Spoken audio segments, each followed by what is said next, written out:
back to let's go back to Pat Bev's interview yesterday because he was basically saying like he thinks Defensive Player of the Year should basically they should factor in more of players guarding the best guy every single night.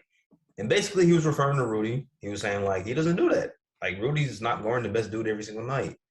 And there's not very many like bigs that do that. But Defensive Player of the Year definitely favors the bigs in the NBA because they look at all these advanced metrics and things that factor in defensive rebounds and stuff like that. Do y'all think like they should change the way like they look at Defensive Player of the Year because perennially Rudy's probably going to win it, maybe even again, just because he has a reputation. The advanced numbers love him, and the Jazz are a better defensive team with him on the floor in the regular season. Do y'all think they should maybe change the way that they vote for Defensive Player of the Year or how they like maybe factor in the criteria to win the award? I would like them I like the to, way they but at the end of the day, I do feel like a big like Rudy just can have more of an impact on the defense. Like perimeter defense is important, don't get me wrong, but I'm going to take a valuable rim defender over someone who can lock down someone on the perimeter more often than not. A good perimeter defender is very important. Don't get me wrong. Guys like Mikal Bridges, those types of wing defenders, those guys are crucial. But a wing player can only guard one guy. And sure, a big can only guard one guy. But if you have someone that can protect the rim at such an elite level, it just makes it so much harder for the opposing team to score from a team standpoint at the rim. I think you can just have more of an overall impact. I would like guards to get more love defensively. I don't know if it'll ever. I don't think it'll ever happen for the Defensive Player of the Year award, but I think at the end of the day, centers can have more of a team impact on defense, but wings and guards do have an individual matchup influence that is very important as well. To me, it should be the guy that's the best in the most situations, that succeeds in the most situations. I think we saw that with Giannis when he won it. He is great on the ball. He's great on the perimeter. He's great in the paint. He's also great as a help guy. And so whether it's a one-on-one situation versus a big or maybe a smaller guy, obviously he might not match up with like the fastest of the fastest, but the average guard in the league, yeah, he's doing a pretty good job. And then he's probably the best help defender in the entire association. So I think guys like that, like Draymond, he pretty much succeeds in every situation except maybe like top tier big men because they just have the size advantage and can probably take advantage of him there. So, but like I think the guy who has the perfect combination of being great in the system and being great as an individual defender, that should be the Defensive Player of the Year. And to me, Rudy is great within the Jazz's system that funnels guys towards the rim and allows him to take advantage of his rim protecting ability. But overall, I don't think he's the best individual defender, and he's probably not even a top 5 to 10 individual one-on-one defender in the league.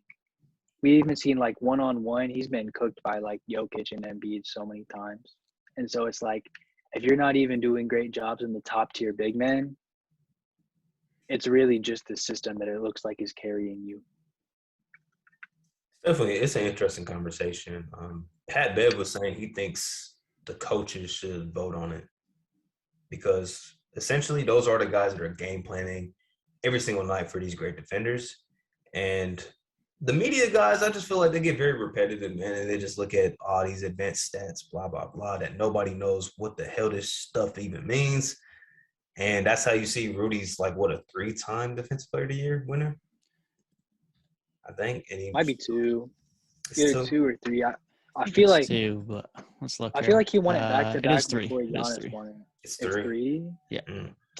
See, 5-time All Defensive, 3-time Defensive Player of the Year. He's great. But I feel like it's case sensitive because I can say all day that I'm like, yeah, I like the versatility and being good in multiple situations. But you know how many Defensive Player of the Years historically have just been guys that were great paint protectors. But I think that also goes to say that was just the league back then. And a league with more versatile offense, you need defenders with more versatile defense to counteract that. Yeah, I agree. I think Giannis, to your point on Giannis was perfect. Like, if you can have someone who can do that multiple role, that versatility on the defensive end, that's always going to be more valuable, and it is always going to lead to being a more defensive player. And at the end of the day, he just can do more than Rudy can on the defensive end. And he really isn't any bit worse, significantly at least, as a rim protector. He just isn't. And he can just do that much more. So I agree, having that versatility is really important. And I like that point that you mentioned, Tyrik and Pat Bev, saying that the coaches should vote on the defensive standpoint. Coaches know it better than anyone else what's going on from the intricacies of defense from an individual and a team perspective, specifically compared to the media. It sucks, but like there's some media guys that don't even watch basketball and just get their notes from guys. Like it's been well known for a while now. Like Colin Cowherd has got his notes from a guy who watches basketball for him, and that's where he gets his take. That's funny. The man doesn't even watch basketball, and yet he talks about it. Like, I remember one year. I think it was 2017. Somebody said they didn't give Avery Bradley their all defensive vote because Devin Booker dropped 70 on the Celtics, and Avery Bradley did not play that game. So I'm like, bro, y'all really just don't watch basketball. Terrible, That's crazy. It's terrible, man. Yeah. I will say, if you had to ask me right now, my top 5 defenders in the league, I can give you a pretty confident answer of, in no particular order, Bam, Mikal, Jaren, Draymond, and Giannis. I have to throw, bro, Matisse is so disruptive. He has to be in that top 5. Matisse is so disrupted on the defensive side. I'd put him up there. He could probably be 6 or 7. I think Ben Simmons would be up there too if he was playing, because we know if he was on the court, he would be in there as well. Let me ask y'all this. If y'all had a vote, who's winning Defensive Player of the Year? Who are y'all giving it to? Giannis. It's my Giving vote. it to Giannis. Okay. Yeah, Giannis is my guy. He's just got way more versatility than anyone else, I think, and a bit more impact. I think Jaren Jackson Jr. is in there as well for that type of versatility. But I think Giannis is still just a bit of step ahead of him. That's Jaren would be my vote. Yeah, he's there. I'm a homer that likes to see new guys win, but I do gotta respect Giannis. But if it went Giannis, Jaren, or even Mikal for what he's been doing, while especially like I said, while their top 2 players were out keeping the ship afloat and still pulling out wins, it could really be any of them. It would be nice to see Mikal. I don't know. I don't even know if he'd be like top 3, honestly. But yeah, like I said, that perfect combination thing, he really doesn't have as much, he doesn't have that paint presence of the other guys. Yeah, I agree. So yeah, speaking of Jaren, Jaren was going crazy last night in the fourth quarter. That was so fun to watch. He had 3 blocks on dang near back-to-back possessions. Something like that. The block he had, I think it was on Barrett, RJ Barrett. He just timed it up so perfectly, and it led to a jaw fast break.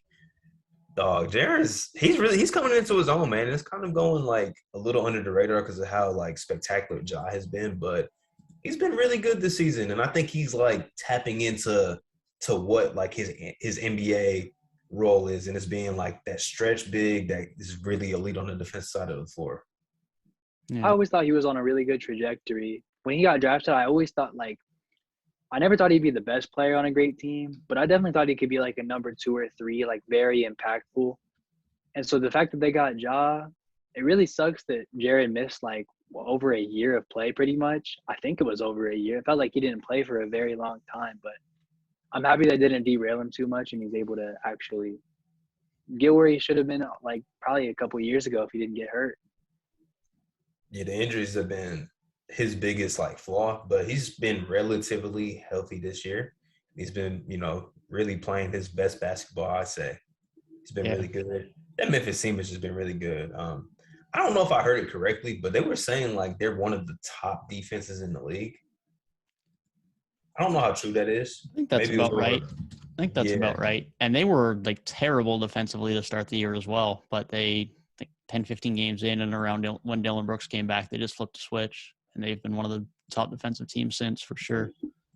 They're second in defensive rating, it looks like. Or the Celtics first. No. Celtics are first, yeah. Celtics, Let me reorder State, this. Phoenix, Cleveland, Miami, Dallas, Clippers, Memphis. Yeah, they're 8th. I was gonna come into this episode. I was really gonna push the Rob Williams DPOY candidacy. I think he has a good case, but I don't know. That's a race that's just very like kind of up in the air still, man. I felt like when Draymond was before he got hurt, I felt like it was his award to lose, basically. But the injury really killed that.